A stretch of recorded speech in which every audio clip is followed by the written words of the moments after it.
I don't know why that sound came to me, but robot smoking a robot. That's also, do you know that's the sound that my brain made when I smoked DMT for the first time? Dude, as I inhaled it and pulled hard on the third hit, so reality kind of collapses in on itself, but it made the Transformers.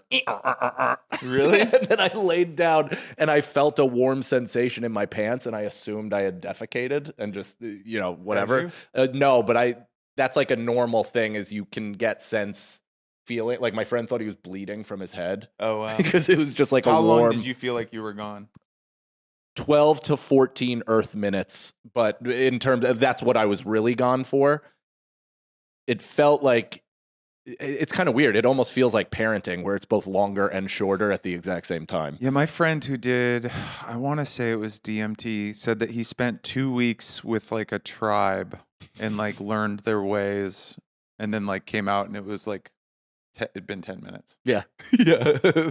I laid down, popped my eyes up and the divine feminine was on the ceiling breastfeeding. It was just a blue woman with a baby on her right tit, just kind of not really even surprised to see me. You could still see the room? I could still see the room. And then I looked at my friends to talk to them because I sat up and they turned their back on me. And I was like, what the fuck? Like, what's going on? Like, are we in a fight? And I realized I was still fully in the midst of this thing. And they were just kind of like, buddy, you're foaming at the mouth. We're not ready to talk to you yet. Come out and we'll come out in a few minutes. That's great. Yeah.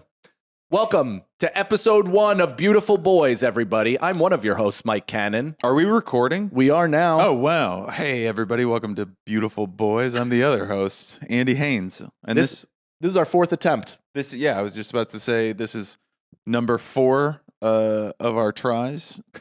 At a first episode. Yeah. Not just in general. There's not 4 secret episodes floating around. There are now 2, actually. Yeah, there are. And I want to, I really want to take onus because I think I'd slept maybe 3 or 4 hours and then I just had proceeded to air every single one of my grievances towards the comedy community. And I was like, you guys are cool with this, right? I was very cool with it. So that's what's going to be fun about this is, Andy and I don't really know each other all that well. And I'm like a dog, I realize, is that I thought because I was like really good, be it best comedy friends with Rosebud, that I assumed that whoever she married, I'm now automatically best friends with. Yeah. And so that's what I just anticipated when I asked you to do this show. And then when we were recording and you're like, when we were taking the pictures at JCPenney and you're like, this is our first day hanging out. And it dawned on me. Yeah, it was like the same thing for me because I was like, I know Mike. Me and Mike are like buddies and similar and stuff. And then I could feel your crotch warmth on my back. And I was like, I should point out that this is like the very first time. Like that's something that like your high school friends, that's the only person you wrestle with at this age. Yeah. And then all of a sudden we went from 0 to wrestling. And I was like, okay, wow. Best friends. Usually the only people that know that are the ones that like follow me on a couch. Like they're the ones that sit in my spot after I get up. And they're like, yeah. Why are you wearing sauna boxers? Yeah, did you shit? And I am a sweaty guy. Yeah. And I'm lucky in the sense, and maybe you have a totally different opinion on this, but up until this point, I've been told / I believe that I don't smell. No, you aren't a smelly guy. That's cool. There's like 2 kinds of smelly guys too. There's body smell guy, and most of those guys are aware of it and like doing it in defiance. You know what I mean? I feel like there's a couple people out there, people that we both know, where you're like, either you're just like, you think it's hot because you're like a gym guy, or you're like a hippie or something like that. Yeah, there's some people that do direct their hygiene at you or lack of hygiene at you. And they're just like, deal with it. It's a direct energy weapon from their armpits to your nostrils. And then there's the hot breath people. And the hot breath people, do you have any of this? Do you have this problem with anybody in your guys' life? Yes. Where it's like their breath has been hot the entire friendship and you didn't say anything. And now you're like 5 years into a friendship and you're like, I gotta say something. Yeah, no, I'm longer than that in it with some people. Some people that have immaculate front-facing teeth. Like the facade of their building was just redone, but inside it's just crack and mayhem because there's just like this rotting halitosis, Yeah. green wavy material flying out from their hangy ball, and you have to maintain a straight face while talking to them because you've just already developed a friendship. Yeah, I had a buddy who, if you were in the car with him, it would bounce off the windshield. Yeah. You could be in the back seat; it would hit you on the rebound. Dude, there's nothing worse than when hot, awful breath actually fogs up your car. It was awful. But yeah, you are not a stinky guy. That's cool. Which, God bless. That really bad. I said that's cool twice because I really sincerely I'm taking it in, and it means a lot that you're confirming this information. Yeah. No, you aren't. And because I'm a guy where if I don't shower like for a day or two, I'm immediately like a musky kind of forest dweller. But do you sweat? Because you look like almost like you ever see The Arrival? Not the with Charlie Sheen, not with Amy Adams. It's an alien movie as well, and it's stuck in my head because the alien's knees bend backwards and then they leap like 40 feet in the air. Scary. It is bugging me out. But there's the only reason they knew Charlie Sheen was a human was because he sweats, and that made me think you might not sweat. Yeah, I do. I think I do give off. It's weird. I give off a lot of tism. A lot of people are like, this guy's going to tell me some facts. Yeah. And then like your internet is definitely spectrum. Yeah. And then I also get serial killer and what was the other one? Alien. You know, like I got like. Sure. But I'm not that put together. I don't, I feel like you're also modern day vampire. Like if Interview with a Vampire happened now, and they were like, just be a night dweller that also exists within the New York City culture. Yeah. That would, I mean, you're a comedian. You're out at night. That's a good movie premise, is a vampire comic. Now we're talking. What is this? First episode? Fourth first episode, and we're already coming up with feature films? Yeah. Not bad. That's I like good. that. But Nicole, that would be just so you know, if you do run with this, you got to bring us in. I don't even care if it's EP or just the punch-up room. But if you make this idea and you don't give me anything, I swear to God, I'm going to go fucking... We're wearing the same outfit. I know. This is fucking nuts. I did wear this zip going to make reference of the fact that it's both a quarter zip and Newport, Rhode Island. So I felt as though I was kind of dressing in my Andy garb. Yeah. And then we're wearing the same pants, black socks. Yeah. I bought that hat last week because Andy got that hat. I'm fucking full-blown single white female for Andy. Well, we started with a twin photo shoot. Yes. So twin flames. Yeah. So did you listen to that podcast? No, but I watched the documentary, and I also I was also friends with somebody, Kate Wolf. Damn it, we're already. Oh, buddy. I mean, God damn it, I can't even get into it. Not in the first episode. Check back in at the 5th. Oh, wow. Yeah, I have so much to say. Well, you know what? I'll throw myself under the bus.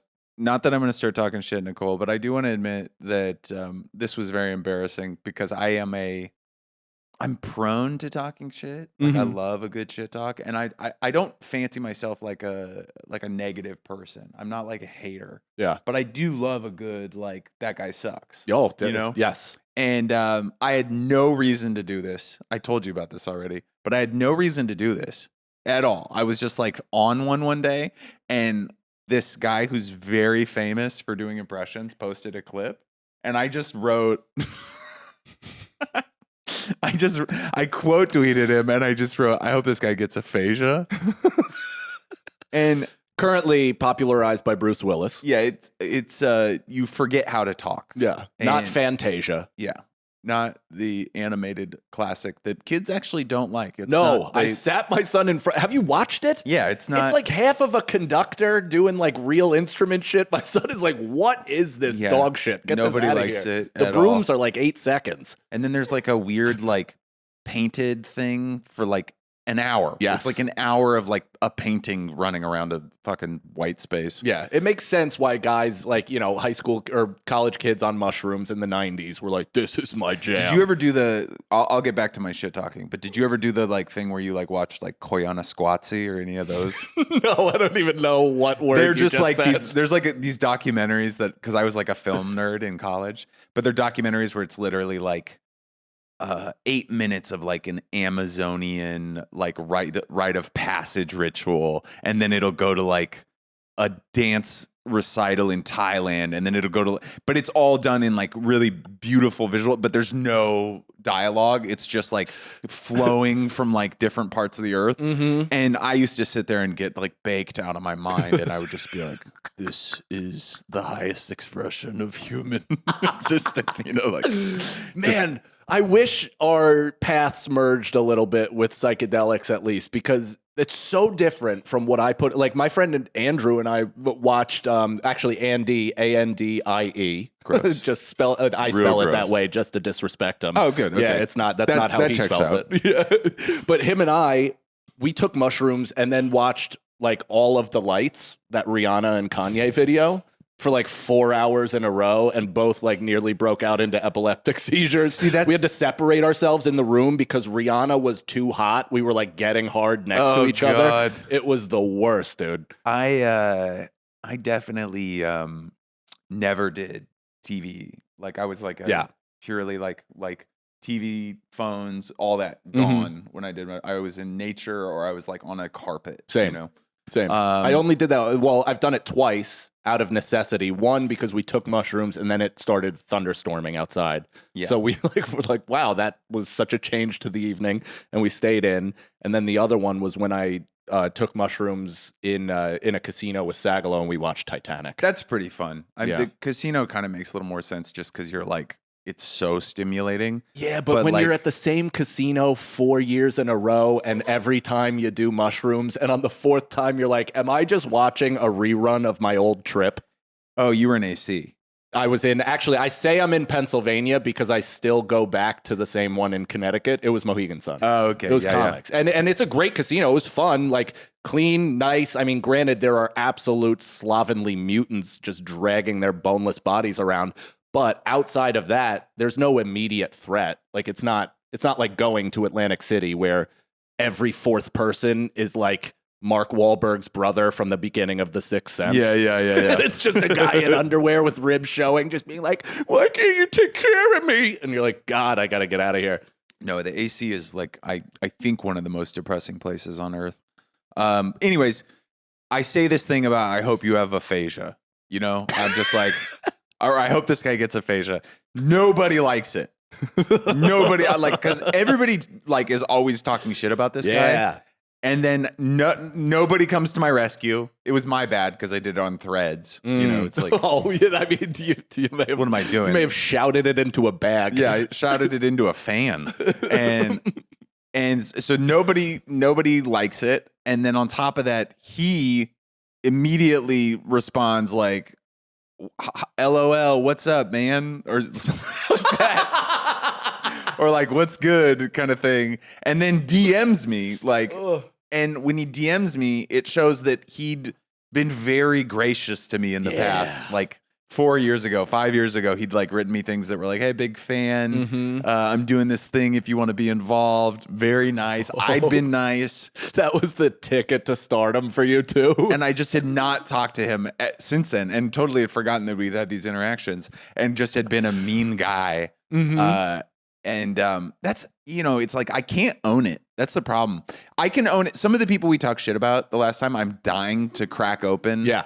That. For those of you watching and listening to the first episode, it is coming. Like we will by name talk reckless, but we're trying to at least launch this with a sliver of positivity, and also just, you know, let's have fun. Let's and not also I don't want to immediately just go set after fire. I don't want to go after, you know, like whatever. I don't want this to be the shit talking pod, but I also if I do talk shit about somebody, it's because they're like they deserve it. I'm not going to talk shit about somebody who like, you know, is a good guy. Yeah.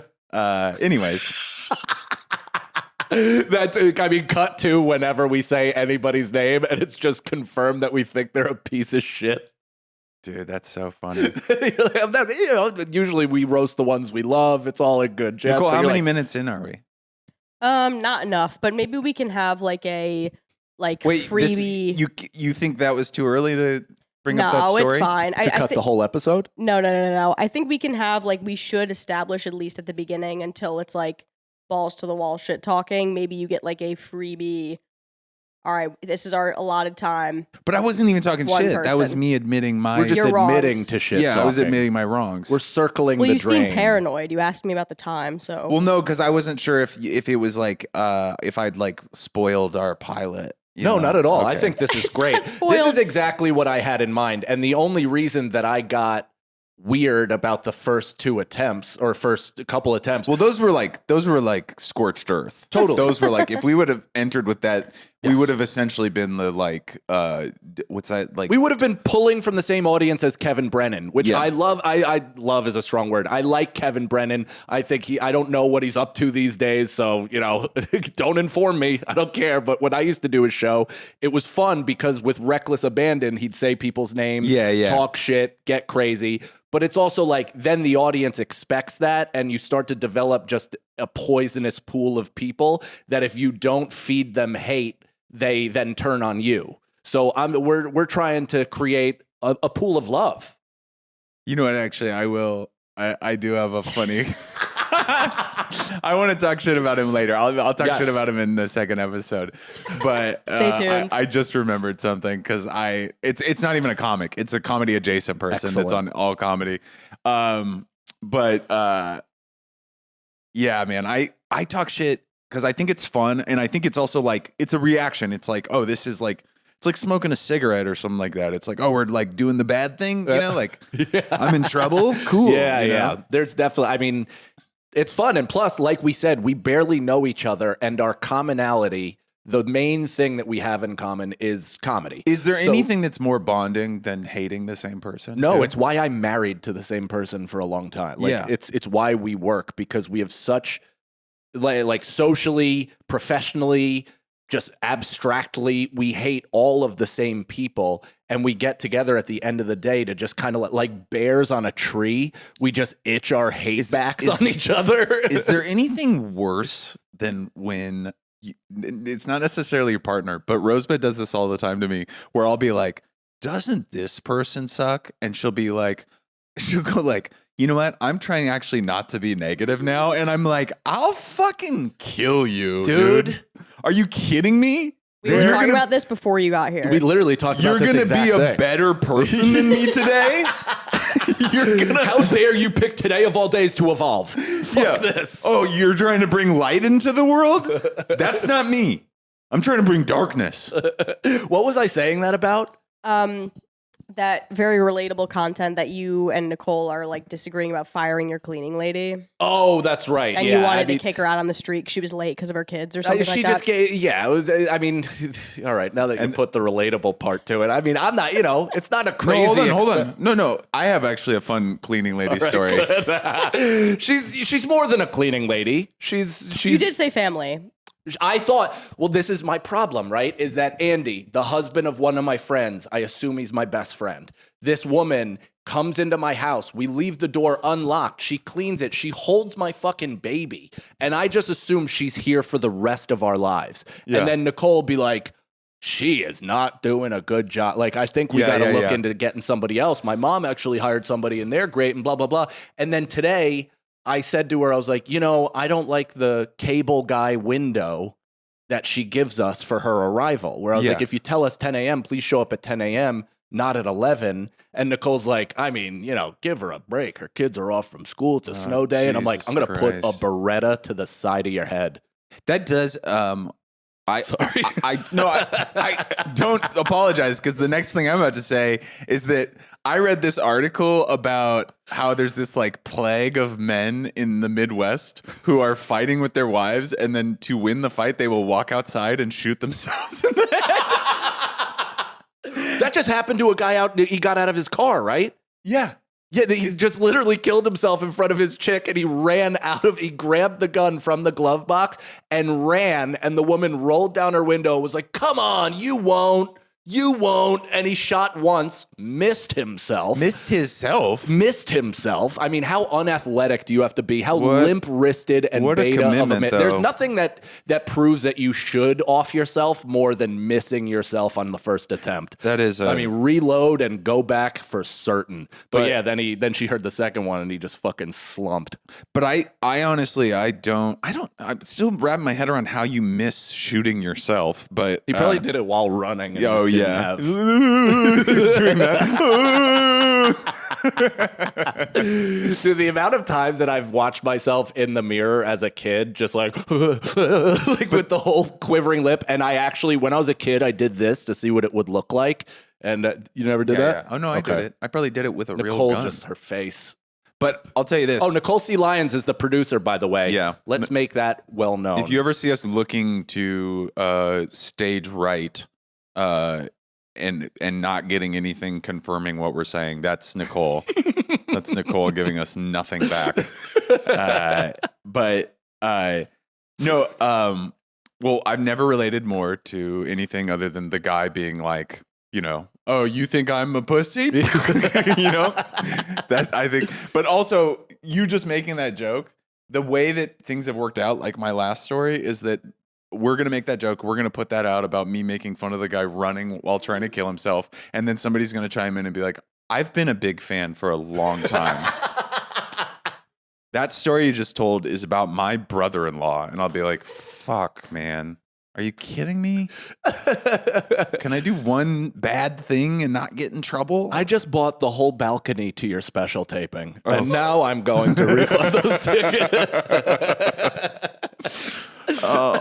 Wait, your story earlier too, I wanted to ask of like you had this whole interaction with this guy previously that had been friendly and you had like, he caught you in the moment doing this thing. Do either of you have like a story of that from like any time in your lives growing up, whatever, with friends where you were like talking shit, got caught, anything like that within like people that you actually know personally? I mean, I definitely Or, like, been caught stirring the talking pot. Shit. I've done that classic thing where I've sent the text message. Oh yeah, to the group. Back to them. Like where I've done that. Dude, the best example of that ever, or just like sending a wrong text like that when you're confronting somebody you didn't mean to. My friend, I won't say his name, was dating another one of my friends. Like all of us, when we first moved to the city, we had like 3 other couples that were from our hometown that lived 4 square blocks away from us. Like all 5 couples lived. So we like hung out all Rockland County, hung out on the Upper East Side all the time. It was like really nice and like special. But we'd have separate group chats of like the couples, then the guys. And every now and again, we'd send the wrong text or whatever to hang out or something. It never got too dicey. One of my buddies was in a fucking, I guess, knockdown, drag out fight with his chick and was just like, aren't you fucking sick of women when they do this, this, and this? And it came up in the real chat. And to our credit, the dudes flooded the chat with 150 messages. Wow. Of just like, whoa, wouldn't you know? Link, different things. Whoa, wouldn't you know? But she ended up scrolling all the way to the back and fucking caught the original message and was like, gave us credit as friends, but then they ultimately didn't work out and they broke up, as well as all of the other couples did too, except for us. That's a horrible thing too. When a couple breaks up and your couple has to navigate that. Yeah. That happened 3 times. The worst case of the wrong text that I've ever seen is we had a night nurse when we first had the baby, and we had been Do they breastfeed? Or that's a wet nurse? that's a wet nurse, Okay. which I don't think anybody does now. I think that's almost illegal. Besides Selma Hayek in Yeah. Africa? I don't think you're supposed to breastfeed. Which, by the way, do you think that kid uses that as like some sort of social currency? I bet he probably has a Spanish accent. It's just a full African kid Yeah. who's like, ¿Cómo estás? He's like, my name is Ramon. God, I mean, I would breastfeed. I would legitimately Salma. feed from her. Yeah, I would do that in front of my wife. Yeah. And she'd get it. But In the same way I would understand if she blew Leo like directly in front of me. I wouldn't even blink. I'd watch the whole thing. yeah, Rosebud has been pretty good about like she doesn't. Oh, and she has access. What Yeah. a nightmare. Yeah, I mean, every week some giant cocked celebrity is like next to her being Ladies like, and gentlemen, Timothy Chalamet. yeah, I said giant cocked. Dude, I mean, he has to have a huge cock. Yeah, he's one of yeah, those he's got- little boys that he's has got just the- a pipe. Yeah, the skinny guy with that. I told you when I went to the gay bathhouse. If you guys don't know, I accidentally went to a gay bathhouse. I tried to blend in, thinking it was just like gay guys at a spa, and then I very quickly realized that no, everybody there was there for anonymous recreational sex, except me, and actually 2 bros that had no idea what was going on. But I saw this skinny guy, probably the build of like Sean Murphy, and he had fucking, Which is Mr. Burns, for those of you who don't know. Sean is like a great comic. Admittedly, has one of the worst bodies on Earth, I would assume. But he had Will Sylvince's cock. Like, I mean, I'm talking like it looked like a genetic malformation where a leg had tried to grow, and then he had like a Krang leg coming out of his crotch. And the skinny guys, they're surprised, and they always like it's always like Packers. It's the ideal one where it's not just like it's not a grower. It's not a grower. It hangs. It's got the whole like it's Seuss tree in the way that it bends. Like it's good. Yeah, mine is. It's good. That's my overall. I am all grow. I'm all grow. If you catch me flaccid, I am looking real shabby. There's times if you caught me flaccid, like, and I don't know, you ever think and look down at your own cold bath? You're in the cold plunge. Yeah, but there's nothing that has made me get harder than the cold plunge. Like I wake up with an absolute cranker pipe. Yeah, I'm just ready to go for no one. By the way, I'm just jamming into my wife's hip, and she's like, "I have 15 more minutes before work." But yeah, we cannot open that can of worms in the public space. I'm giving you ESP acknowledgement of everything that's going on, and then I am dropping the subject because I would like to stay married. And buddy. Move into my... Well, I don't care because this is about me. But I thought I got to this place like. Sex is almost like comedy in a way where you think you get to a level sometimes and you're like, well, at least I'll stay here consistently forever. No. And then sometimes you become an open micer again out of nowhere. Yeah. And you make like just fucking opening day mistakes. That's how I felt sexually last night. After literally, I've been sleeping with my wife since we were 15, both 15. And I'm 24 to 25 years. So you'd assume that I'd at least grow a tolerance to her vagina. Like, just be like, well, I've seen this before. And just be like, but I like this ride. I'll continue. Yeah, here's my fast pass. But as if it's like my first time at Disney World. Last night, I just like humiliated myself with a American Pie level cum. Oh, you like a quick cum? Like as soon as I crested my helmet, it's fucking just Borgata'd. Or that's not the one. What's the Anthony Bourdain? Anthony Bourdain. You hung yourself in the closet. I mean, I kind of did hang my own dick because it was just my head in there, so it was just suffocating. Oh man, it was bad news. Granted, I had been on the road all weekend, so jerking off. Well, you don't take SSRIs, so you'll never know the joy of never having to come too quick.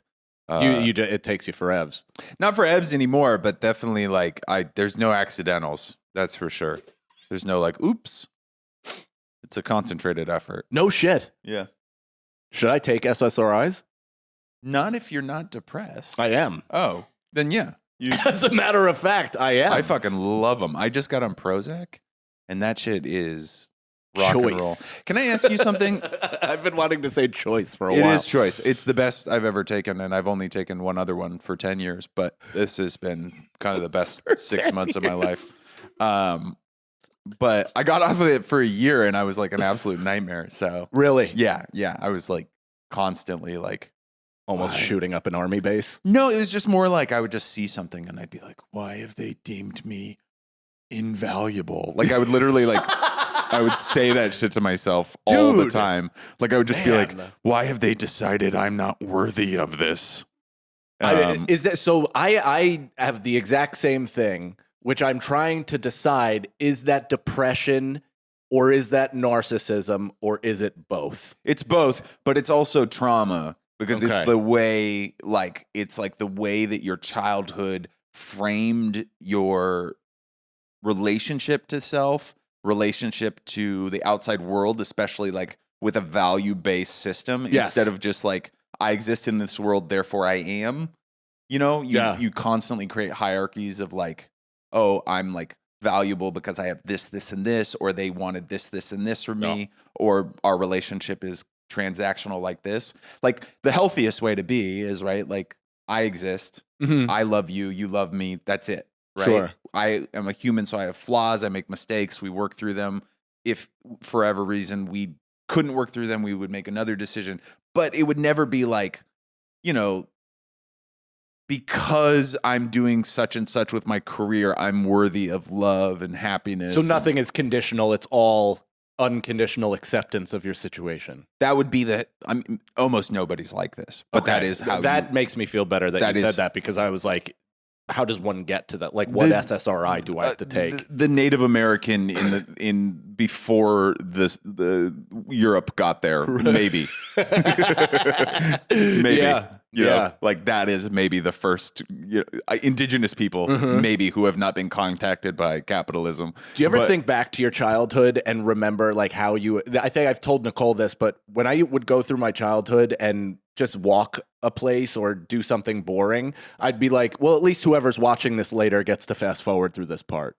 Like I would disassociate I from would my definitely life on such a level that I created a TV show out of it that others were watching, because there's no way this would happen to somebody just living. Yeah, I definitely had those like thoughts where it was like, well, this is definitely part of like a bigger story. Yeah. Like, why would it be like this if it's not like, there's got to be an audience for, or it's going to be part of a bigger story that I tell later on, usually for like sad or lame shit. Yeah.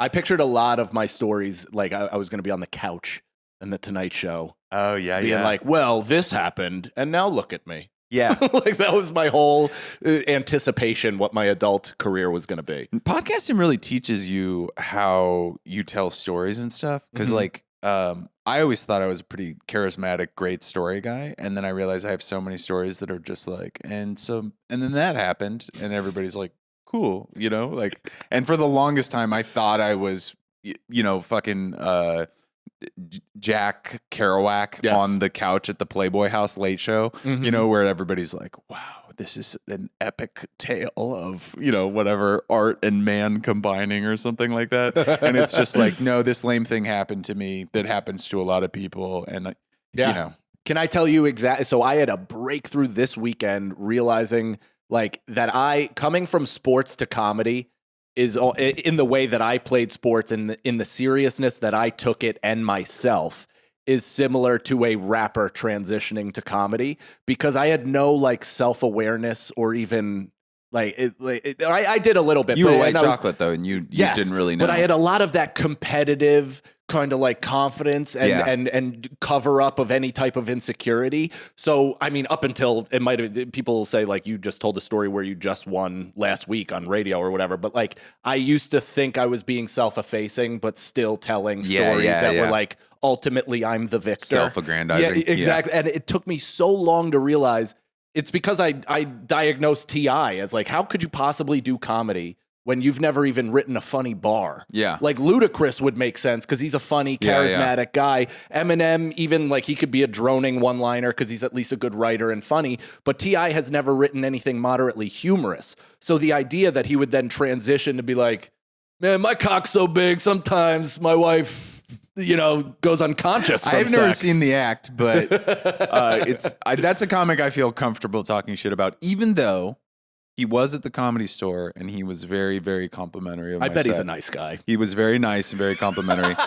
I'm shitting on myself by shitting on T.I. And I don't even mind saying millions. this. I think this is very self-aggrandizing. I really think it's like if you went into the Village Vanguard. I'm not Coltrane. I'm not Train. Don't worry. I don't think I'm saying I'm Train. But if you went to the Village Vanguard and then you were like, I think I'm going to try to play piano. Like, let's say like it's 1957, right?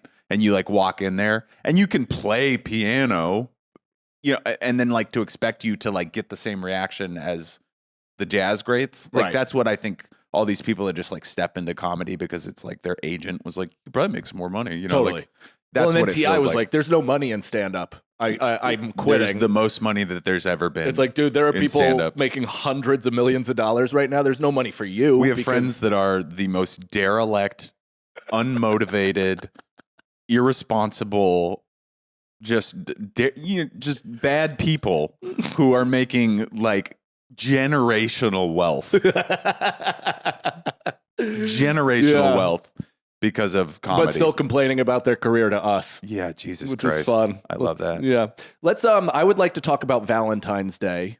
Okay. Just as a quick. Can I preface this really quick? I do want to say that I feel like I still am a little bit reeling from anesthesia yesterday. Oh yeah. Let's first Wait, get to that. I was clocking that you're wearing a hospital bracelet, but I didn't know if it was like something I forgot personal. to take it off. So it was kind of gagging me when you were like, oh yeah, I went off Prozac for whatever amount of time. Like you talking about your SSRIs and you're just brandishing a hospital bracelet. This actually, I got a day pass. Andy gets up, the whole back of his outfit is cut open. It's tied together. I was wearing one of those yesterday. I got a colonoscopy yesterday. I've had like a stomach kind of nothing serious, but like inflammation all. Were you pooping B? No, just like my stomach hurt. I had like a stomach ache for 6 months basically. And they tried to figure it out and it just was inflammation. It wasn't that interesting, but I got an endoscopy in July and then I got a colonoscopy. What's an endoscopy? Down the throat. Okay. And I really wanted them to do it at the same time. And it's physically not possible, but I wanted them to meet the cameras inside. I wanted the cameras to say what's up to each other in my belly. That would be sick only if you could do it on all fours. Spit roasted by the cameras. One camera go in your mouth, one to the ass, but and you're just like, ah! Have you not done either of it? No, I got to do that. Oh, it's okay. They're going to give you propofol, which really is a scary way that you said that though. Like, oh, you haven't done No, because most people have had anesthesia. It's propofol is not a narcotic in the sense that like you don't get like it's mother's milk. Yeah, it's just you fall asleep in the most immediate, like she was putting it into I could see her injecting it into my IV yesterday. And she's like, all right, this works pretty fast. And I was like, here it comes. And then I just woke up like an hour later and before you had kids, when you would like not set an alarm and you would wake up and it would be like a snowy day and you'd be like, oh, I'm so cold. That's literally how you wake up. Damn. You wake up and you're like, that is the best sleep I've ever had in my life. Okay. I feel amazing. Dr. Conrad Murray. Yeah. It's just like the second. Sorry, I was trying to remember that the entire time. You know who that is? No. That was Michael Jackson. Thank you for yes ending, though. Oh, That's kind. yeah. The Michael Jackson. And Mother's Milk is what he called it before he went to bed. But he gave him fentanyl. No, it was propofol. No, but it was propofol and fentanyl. Oh, that's sick. He combined That's the like two. candy flipping on the highest degree of difficulty. That's why he killed him. It was a combination of an opioid and propofol. You could kill somebody with propofol, obviously. Imagine sleeping yourself to death. Oh my God, I get it 100%. If you could go to bed like that every night, I mean, I'm talking immediate, just REM, fucking deep sleep. Anyways, but and I didn't take the fentanyl, which they did offer because I'm a sober person and I would like it too much. And I wouldn't have made it to this podcast because I'd be on the West Side Highway selling my recently scoped butthole. Wait, that's so weird that they offer it like as a you would know. Or did they offer it because you said you were sober? And no, they usually do like a combination of like a physical anesthesia to deal with like any discomfort. But this is part of my distrust, or I guess everybody has distrust and weirdness when it comes to the medical profession. But it's like, why would I know what I should take? Like, why would I know if fentanyl is better wouldn't tell or you. propofol? They wouldn't. No, they would usually just give you it. Okay, but I say it as a sober person. I go, hey, if you're going to give me any narcotics that you don't need to, don't give them to me. So my immediate reaction of what the fuck? I'm not a doctor. No, is unwarranted. Yeah, you don't need to do that. They wouldn't tell the average person that. So, anyways, if but that's like similarly when I got in the car accident, they would ask me questions about certain things. Like they're like, "What do you want to do about this?" And I'm like, "You're a fucking doctor. Like just X-ray my hand." and then figured this out. I don't know. What do you mean? What do I want to do with? I want to leave. I didn't want to get hit by a car in the first place. Yeah, I mean, I'm telling you, man, this is if you have an opportunity to get propofol, take it. If it's out of pocket, take it. If it's I'm sober, so I never get to get high. Totally. It is great, and I'm still reeling, and I'm basking in the afterlight of You it. have a glow. Oh man, it's just it's a as a parent, it's a kind of rest that you just do not get unless you've, I don't know, drugged your child. I really don't know like a time that I've slept this well. No, I'm certainly not doing it right now. We have to re-sleep train our child because as we were doing it, they had my youngest, everybody got the flu. Oh yeah. So now we're redoing it, and as if he has grown strength, resilience, and a penchant to tell us to go fuck ourselves, he is crying for last night he cried for an ungodly amount of time, even with the whole go in, do the thing. Yeah. I mean, what a fucking nightmare. Yeah, Minnow's on like a split sleep thing right now where she just wakes up at like 2 a.m. and she's like, poo. And then but that's after crying for, an hour. Pooh being Winnie the Pooh. And she goes, pew. But going back to what you were saying, this is going to come out on the 11th. And so Valentine's Day is coming up. Oh, yeah. Valentine's Day, I feel like once you have kids, it's a completely different ballpark because it's not like you're, doing the like celebratory, like I'm going to munch your box extra good. No. You're doing like, look, we made a card. Yes. Well, it's almost better and worse. Whereas like what you used to be able to just throw money at dinner with, like now you sit down and you put in your extra A game that night. Yeah, exactly. You really focused. You didn't do any lazy foreplay. I made sure she was good first. Yeah, and then I got the green light. That was high school and college for me. I would just go down on somebody for like 4 hours, make sure they were fine, and then come immediately. Yeah, just immediately jackhammer. Immediately. Nicole, how about you get that face right off your face? 4 hours. I'm kidding. 4 hours. He's got. You're not. His chin's all wrinkled from the moisture. My chin looked like Thanos. It pruned up from how much box I was eating. She's like taking a nap during that. Yeah, 4 hours is a long time. No, nobody liked it. None of us. Nobody. None of us. But yeah, I mean, Valentine's Day is like, it's just such a different beast. But now, do you do Valentine's Day stuff for Minnow? Well, Minnow was 4 months last Valentine's Day, so we didn't give a shit. I think she's like 3 for some reason. I mean, she's the size of a 3-year-old. I'm affectionately telling people that we're raising her to compete against trans athletes. Because she seems like it. She's a fucking giant, dude. All you're doing is just building up her bone density. Yeah, you're like, she's going to be an even playing field. Yeah, Leah Thompson, watch the fuck out. I'm coming for the crown. By the way, completely support trans athletes. Just want that to be said. There's no such thing anymore. Yeah, so I think you're good. But sorry, no, that was too much joy. I was kidding around. It is. I think that's yesterday was no trans athletes. I don't know. We could talk about that another episode. Sure. But what about like first girlfriend Valentine's Day? Like I was trying to like show out in high school or think whatever. you were probably similar to me because we're both probably overly sweetie. Yeah. When I was like young, I tried to be so romantic. I tried so hard. I do want to comment on this too, real quick. You really glossed over your like whole like milk chocolate era of your life where you were a community college basketball player. That's right. Where you even had cornrows, right? Yeah. You were in the epicenter. Nobody knows this, but when if you go north of New York, it's kind of a homeland for white guys acting black. Yeah.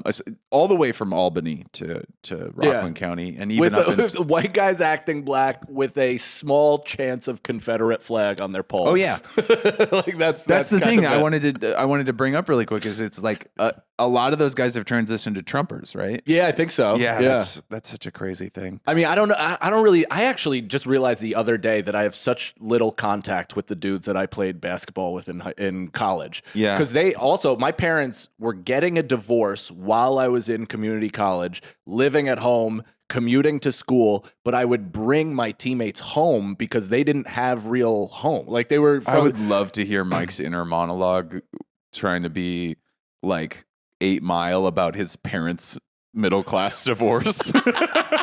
Let's not forget the shadow boxing that you shared last time. yeah. On I mean, the and that was baseball when I field. went away to school, so that was like post. It's so weird, man. I had like my first 2 years of college were like this callous, complete, like just, swagged in giant quotes version of who I am. Shopping exclusively at the West Nyack Mall. 100% against all odds. Yeah. South Pole.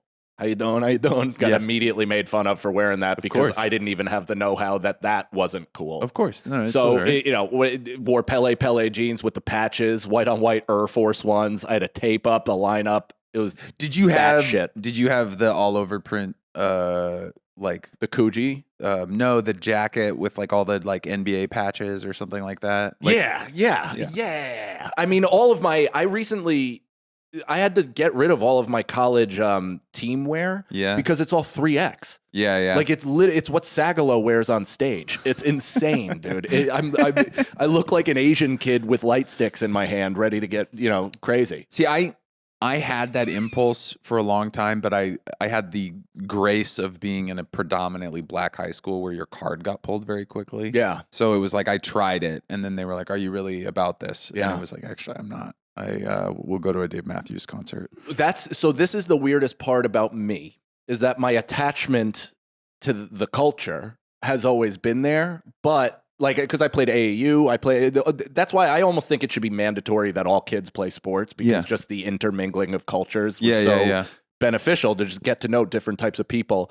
But I thought for a while that I was still kind of doing that, but it wasn't really like I was very disconnected because then when I went in college and tried to like reestablish my roots, Your blackness. my blackness, Yeah. I You tried did to it in such reconnect a with Africa. cartoonishly white way. He found Islam. That's how far backwards he went. He found Islam. He was wearing a my friend kufi. Jimmy recently was like, "You had a fucking accent." Yeah. Like on break, you're like, "Yo, it's good." Like, Yeah. and I'm like, "Oh, but it's all that stuff based on fully losing yourself from a broken white heart." Like all of my friends were dying. My parents got a divorce. My grandpa got a death, and my dog died. And There's it was nothing there. I mean, there's nothing more admirable than a white guy that commits. Like, have you seen this rapper Ginn Lee, no, the big redhead guy that says the N-word all the time? no. Oh, it's like he's Gin.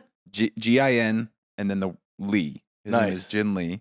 Actually, I mean, that's like appropriating from two cultures. If you just hear that, you assume it's an Asian rapper. yeah. Well, because there was another one that was like Jin was the 106 the, in Park freestyle rapper back in the day. Sorry. this guy. No. Yeah, you I got to have never listen seen to him that. later.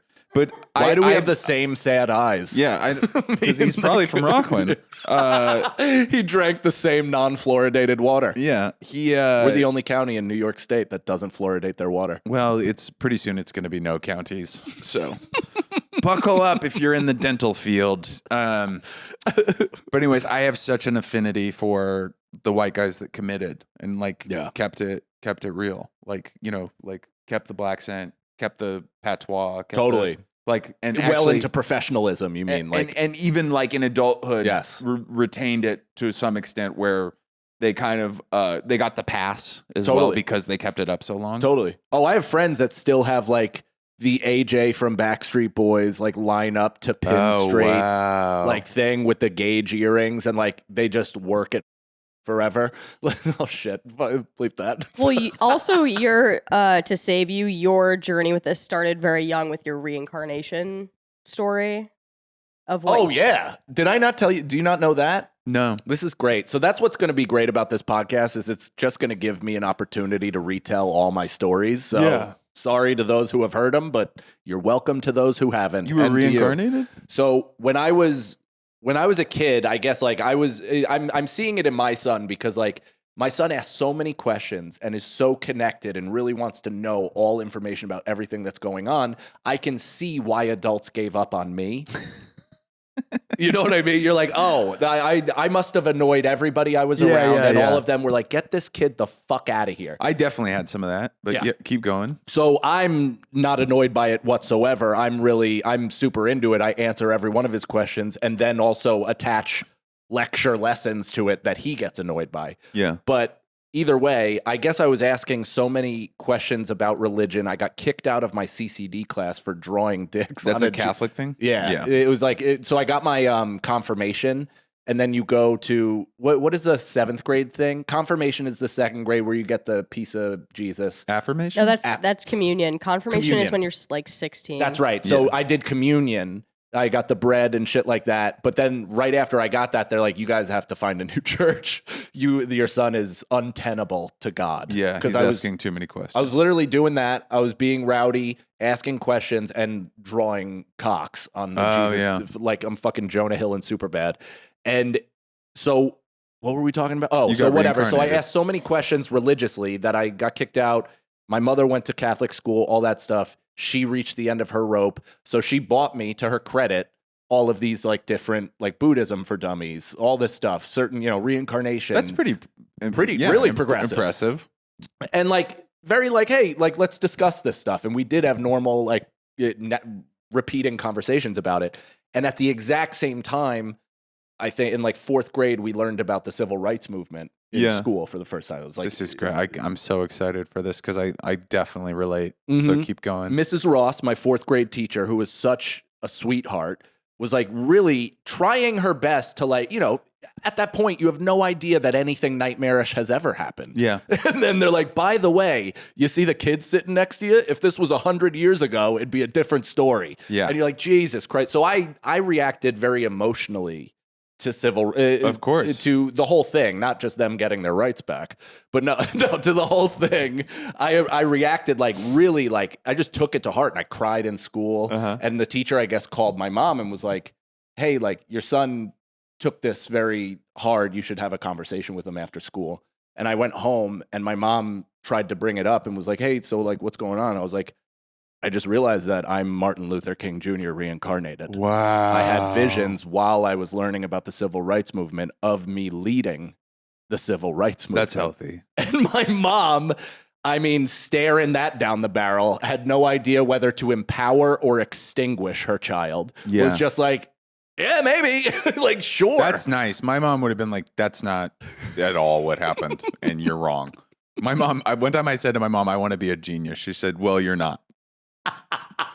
That's who my mom was in that moment. But I can totally relate to that because I went to these predominantly black, like from 5th grade through high school. And I remember we did the Harlem Renaissance play, which I don't know if it's a play, but we all were assigned Harlem Renaissance characters. This is Seattle in the 90s. So it's like it's like Fox News's like playground of like people doing crazy shit. And I was W.B. Du Bois for that play. W.B. Du Bois. W.E.B. Oh, Du Bois. Nice. Wait, is that the guy that's on the Yankee fence? Is that the yellow with the red lettering? He's a famous W.B. Mason, dude. Yeah. Yeah. That's a moving company. Oh, okay. This is a famous black intellect in the 20s. I don't know. I think he was a poet, maybe. And then I also had a strong affinity for Malcolm X in middle school, to the point where I even wore a Malcolm X hat. I wore a African, like it was like I know exactly the hat yellow, black, red, green, kind of like baseball cap with an X on it. I wore that because I was part of that movement. So I get it. What was the rest of the fit with that hat? Oh, can I guess? Yeah. Yes. All right. The T-shirt was Looney Tunes with the backwards too late. Carl Kanai baseball shirts. Too and late. The sagging. Too late. We didn't have that. Damn it. It was cross colors at this point. Oh, nice. I think Did you have cross colors? What were cross color? I don't know. Cross colors was like a kind of like a pro Pan African. Oh, yeah. Like think like Arrested Development, the band. Yes. Like what they wore on A Different World. Yes, Yeah. exactly. So it was like that kind of stuff, like That's crazy. purple jeans with a cross color patch, Yeah. and maybe like a what's that Dickie shirt, or like the Ben. There's another brand, Ben something. I kind of had like I transitioned from that really positive, like rap, like the empowered '90s Dead to Prez. Well, Dead Prez was like Later, a but yeah. rebirth of it, but and then I went into gangster rap and I started wearing like Dickie suits and things like that. You were wearing fucking full matching I wore sets? a Dickie suit, yeah, That's great. and I had a red bandana in my pocket because everybody was Bloods at my school, but I never pulled it out because I was like terrified. That might have been a problem, right? No, I would just got beat up. Nobody would have like thought nobody thought I was actually in a gang. No. I've only had close interactions with the Bloods, no other gangs, because they were the ones that kind of just joined on my front stoop during the pandemic, which forced us to be the out. Brooklyn, the Bushwick Bloods. Yeah. This was Crown Heights. I don't know where they came from, though, because they were not really out there like that. And then all of a sudden, everything got shut down, and they were on my stoop. That's great. And all of them, genuinely friendly fellas, Yeah. would allow my wife and our brand new baby up the steps, would stop playing dice, the whole thing. And I was telling Nicole, I was like, we got to get out. And she's like, I don't know. They seem okay. They're probably keeping and then some dude got executed a block away in like May of 2020. And I was like, and that's us. That's a wrap on this urban dream.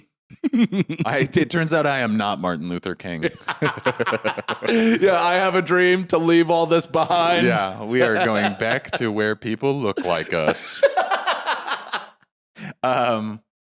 But we should cover Valentine's some Day. We got to go back to the first. Did we even cover the first girlfriend Valentine's Day? I don't remember. Like I think it would, for me, first Valentine's Day would have just been that, like, grade school, you make a little mailbox and then people give each other Valentines. But did you not have like do you remember the first person you gave a Valentine? Like the person that you made, there was this maybe not a special one, girl- but you wanted There to. was a girl named Jasmine. I can't remember her last name. I remember she was like my first sex dream. And by sex dream, I mean, I think I had an erection while I dreamed that she danced in sunglasses in like third grade or something like that. But maybe this girl. Dude, just hang on. That is the most accurate description of a pre-sex sex dream. Yeah, it was just like she was like in front of our class. I remember the sex dream pretty vividly. She was in front of our class, just dancing, not even probably sexy. No. Just wearing sunglasses, which to me, I was like, sexiest thing on earth is a lady wearing sunglasses. And I just, I was torqued up, had no idea why. And I just remember having all sorts of emotions about it. I remember in 5th grade seeing Nicole, my wife, her like a brief thing of her tongue. Like she was like talking and I saw her tongue and I was bricked up for a week and a half. That'll do it. I don't know what it was. I was just like, man, that's a fucking wet tongue. That's so beautiful that you were like, you have that much history with each other. Yeah. There's, I don't even want to ask what was happening in the years that I didn't know Rose, but it's dark. It sure was. Yeah, I don't want to know anything about it. It's just like sex clubs with Law and Order actors, like, ugh, no, thank you. Or prominent figures in the Republican Yeah, Party. I don't want to know anything about it. I'm all good. We'll play dumb. Rosebud and a bunch of shape-shifting reptiles. Yeah, or in the Illuminati. Anyways. Because I remember, the reason why I asked that is I remember the first person, my mom actually brought this up to me, is like, it's so funny that she just brings up like past humiliating moments, just to like, remember that? Yeah. Like no real point to it. Oh just, my God. Want to sit in that with me for a minute? So in 1st grade, we made Valentines in class for the next day to give to everybody. But I came home, or we were allowed to take them home and like add shit to them if we wanted. Yeah. And there was a girl, Shannon Collodi. I don't no idea where she is right now. Had bangs, blonde girl. That's her calling. That's my car getting You're towed. back. I was like in love with her. Yeah. I don't know what it was. I just loved her. Probably even said hi to her twice. That was it. I came home, made this card out of like puff paint, glitter. My mom helped Beautiful. me. It was like I cut out hearts in sponges, and like it was like the gayest little boy activity of all time, but very, very sweet. And I remember the next day I came in. This is probably why teachers don't even allow this anymore, where they're like, you have to give everybody a nameless, exact same Valentine's because we don't want your first memory of love to be humiliation in the second grade class. That's really generous of them. Mm-hmm. So I gave her this card, and she like took it, looked at it, and was like, no, and gave it right back. And I was like, I remember almost like throwing up on myself. I was so fucking crestfallen. Yeah. And I took it home, and my mom goes, oh, Michael, like, I'll take it. I'll be your Valentine. And I threw it out instead.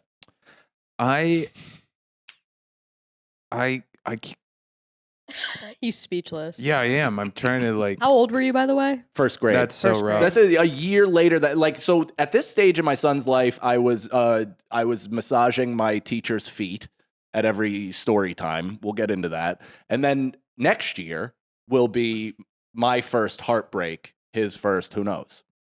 Yeah, I mean, I definitely like had 1,000 of those. I was constantly like in love with some girl, trying to like, you know, I'd like literally like be in love at like age 7. Like I was like, we're in love, you know? I had a kind of an ice queen for a mom. So, you know, I was constantly seeking female adoration, but I can't remember like specifics because I definitely had things like that. Non-Valentine's Day, the thing that it conjured up in me was that I, in middle school, you know, had never done anything, had never had a girlfriend, all these things. And people were starting to kind of like do that. Some people were like going through puberty, others hadn't yet. And I was still very much the late bloomer. And I would ask out these girls. And I remember asking out this girl, I'll just say her name, Nyoka Jeffrey. This black girl. And I asked her out with like a, do you want to go out circle, yes or no?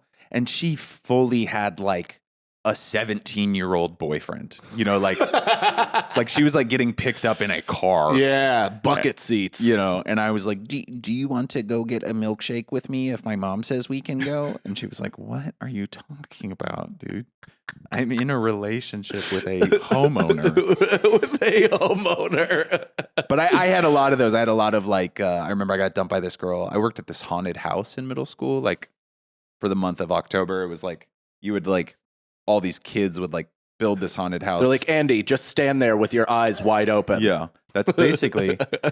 I did get punched in the face a bunch doing jump scares on. No shit. Yeah, because it was like the Hot 97 of Seattle's. You know, so it was like kids coming to party, get fucked up, and go through this haunted house. Oh my god! I jump around a corner dressed like a scarecrow. They just punch you right in the face. It was part of it. But it was part of it. I remember I loved this girl, and she dumped me very unceremoniously. And I called her friend one morning because that was like the period of time where you would like sit on a phone, for like hours. You know, like 4 people would just be on the phone for hours.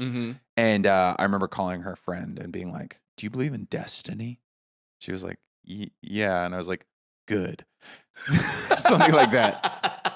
It's like before middle school. Like this. Oh, so you were asking out her friend? No, I was like saying like, I'm going to get back together with your friend that dumped me. And she was like, okay, because I've pulled full scummy moves like that where like, some girl will break up with me and then to her friend be like, do you believe in destiny? Because your friend just turned me down. I probably did that. Here now. I probably did that in my 30s, you know?